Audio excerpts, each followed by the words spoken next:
Ladies, gentlemen, and everyone in between, my name is Calmputer, and this is Sayonara Wild Hearts.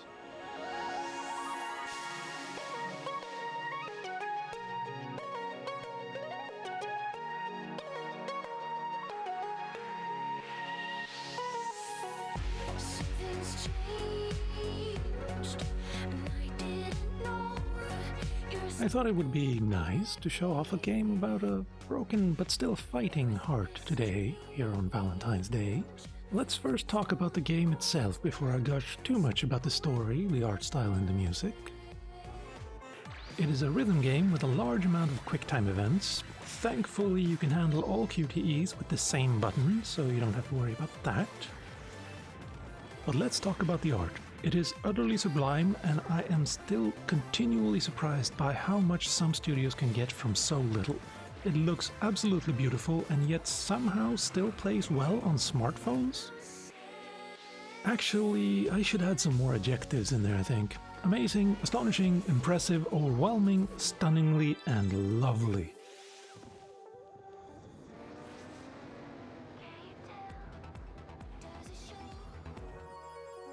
And the minimal art style also works great with the gameplay and the story, and the neon aesthetic also works great with the music as well.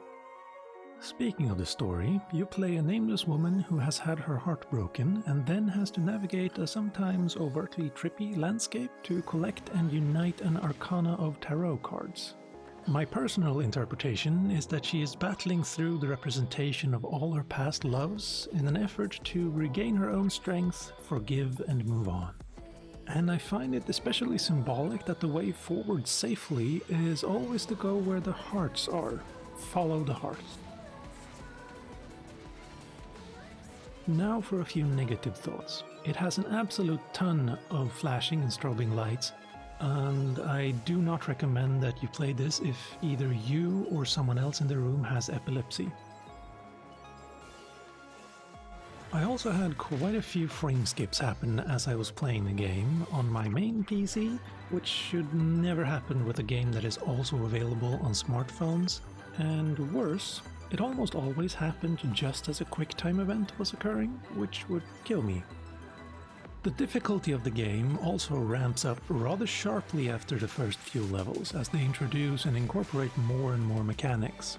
Also, the game has a habit of killing you right after a transition before you realize that you can actually move your character. The story mode is also frequently interrupted by a score screen and a level select screen. I would have liked to play through the game from start to finish without the need for that immersion break, let's call it. And while it is possible to play the way I wish, you have to unlock that as an arcade mode by beating the game. I would have liked it better if it was sort of the other way around. Beating a section of the arcade mode would unlock said section as a level for score attack mode. That would also let you replay the sections you loved the most of the game, while still leaving the game story as an intact experience. In short, there are really only a few things that I don't love about this game, and in fact, just listen to this music.